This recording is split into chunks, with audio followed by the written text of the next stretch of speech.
Good morning, my name is Chevy and I'm a social commentator and dark comedian, and I just wanted to tell you some of the things that are on my mind that are the biggest opportunities to grow in the Western world.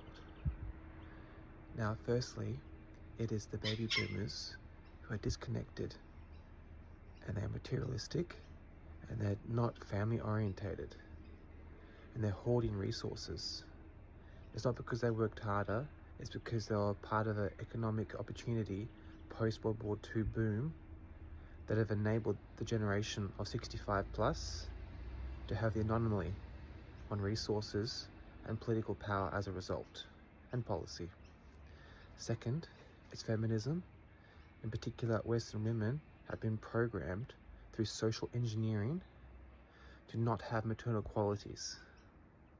And it makes it very difficult for Western men, particular Anglo, to want to conceive and create life.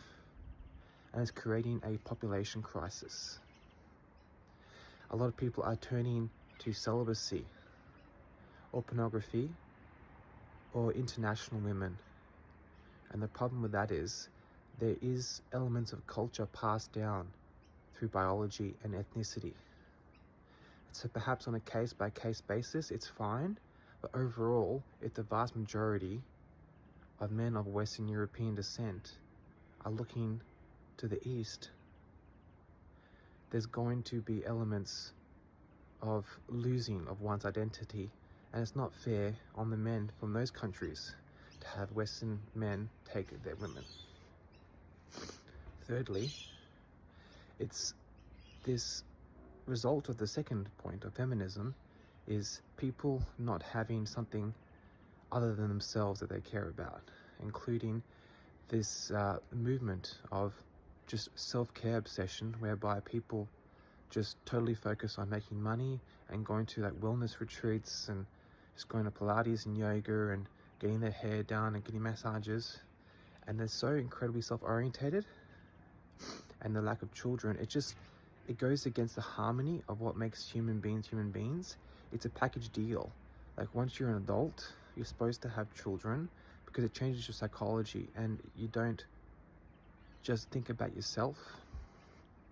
Third, it's the lack of honesty in terms of confronting people about their vices, including video game addiction, shopping addiction, materialism, and even exercise addiction.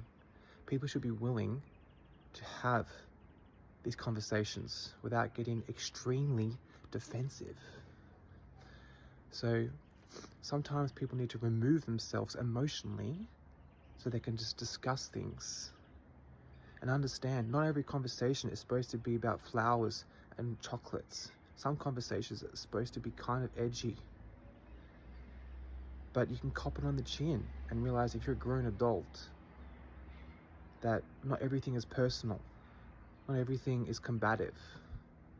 Maybe it tickles a spot, but perhaps that spot needed to be tickled.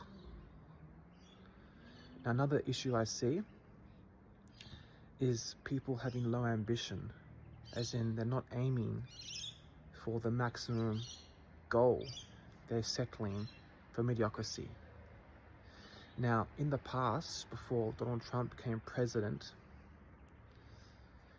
there was a woke left movement that had been really targeted to the Western European world since 1960s, and that includes this neo-Marxist value of not aiming for corporate success and that the university is a sham when it's not.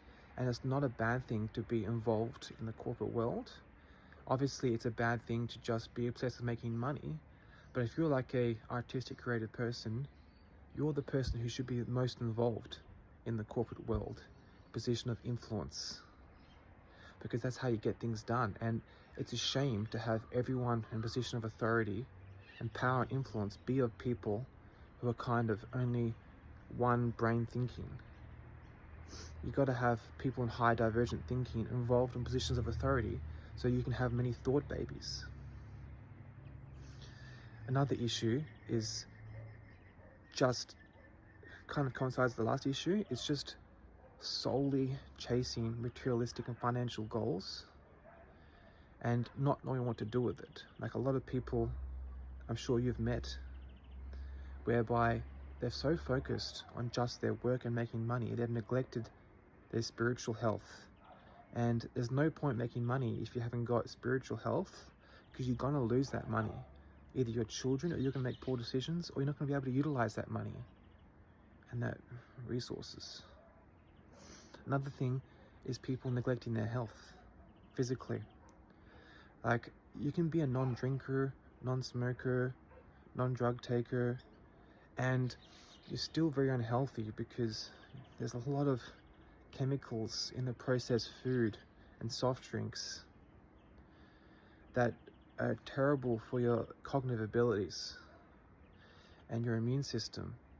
And you're just not going to be complete. You're not going to evolve completely when you regularly abuse bad food. And lastly, one of the issues I want to just on my mind is people being afraid of someone else who may have a different skill to them. They, like for example, if someone has high communication skills, another person may not like them because they're upset that they have a skill that they don't have. When, like, imagine Pokemon, right? Everyone has different skills. Like, Dragon Ball Z doesn't, okay, what's it, Pikachu doesn't try to be Charmander. They have different skills. And in the community, it's good to have people with different skills, so not to be intimidated by someone if they have a skill that you don't have. And perhaps you could try and learn from them, not just try and put them down like a tall poppy socialist mentality to like, oh, I'm going to try and make the other person less, that I look better. You're better off just respecting their traits and trying to refine your own traits. Anywho, those are some things that are on my chest. Have a good day.